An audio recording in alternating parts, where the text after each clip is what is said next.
নমস্কার বন্ধুরা, মিনুর রান্নাঘরে আপনাদের স্বাগত। চলে এলাম নতুন একটা রেসিপি নিয়ে। আজকের আমি কুমড়ো দিয়ে আর ছোলা দিয়ে একটা রেসিপি করে আপনাদের দেখাবো। তার জন্য একটা কড়াই বসিয়ে তেল দিয়ে দিয়েছি। এবার দিয়ে দিয়েছি একটু পাঁচফোড়ন আর দিয়ে দিলাম একটু তেজপাতা। এর মধ্যে আমি কিছুটা কেটে রাখা কুমড়ো ভেজে নেব।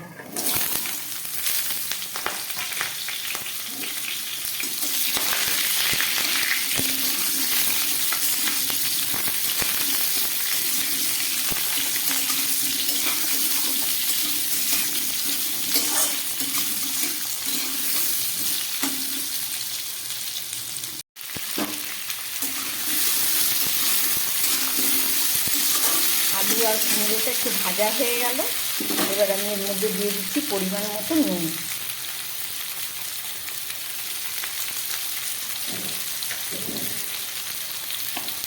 দিয়ে দিচ্ছি একটু হলুদ।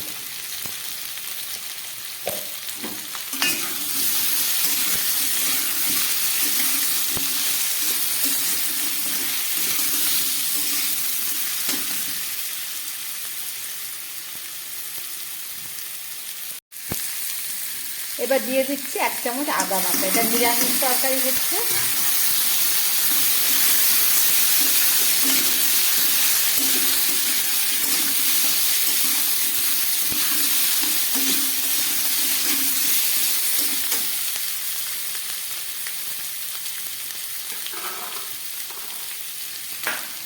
আর কিছুটা ছোলা আমি সিদ্ধ করে রেখেছি, সেই ছোলাগুলোও দিয়ে দিচ্ছি। ছোলাগুলোকে হাফ সিদ্ধ করে দিয়েছিলাম। আর দিয়ে দিচ্ছি 2 টুকরো টমেটো।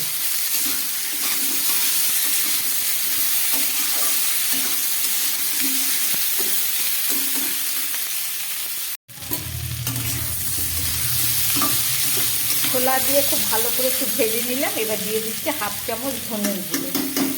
এটা ঘরে গুঁড়ো করা। 1/2 চামচ জিরের গুঁড়ো।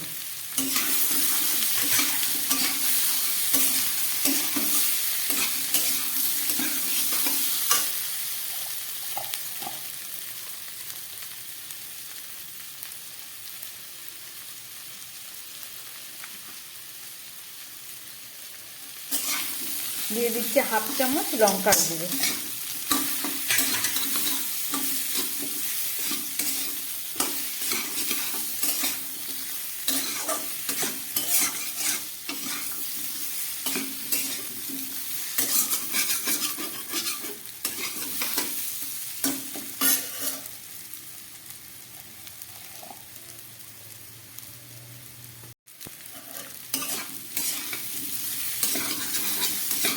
খুব ভালো করে মশলা দিয়ে কষিয়ে নিয়েছি। এবার আমি দিয়ে দিচ্ছি এর মধ্যে পরিমাণ মতো জল।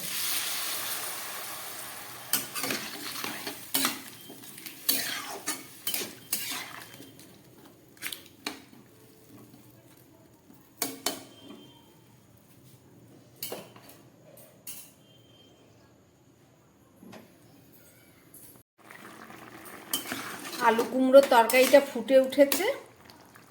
এবার আমি দিয়ে দিচ্ছি একটু কাঁচা লঙ্কা। শুকনো লঙ্কার গুঁড়ো দিয়েছি, একটু কাঁচা লঙ্কা দিলাম।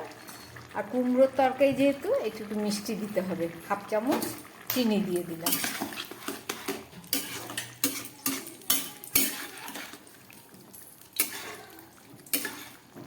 যেহেতু ছোলা দেয়া আছে, ওই জন্য একটু সামান্য গরম মশলা দিয়ে দিচ্ছি। 1/2 চামচ মতো গরম মশলা গুঁড়ো দিলাম।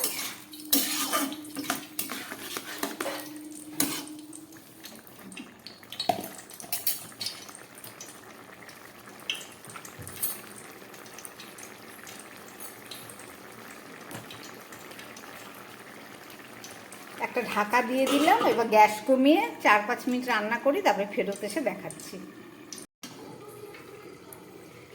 5-6 মিনিট পরে ফেরত আসলাম। গ্যাস কমিয়ে কুমড়ো আলু ছোলা দিয়ে একটা নিরামিষ তরকারি করলাম।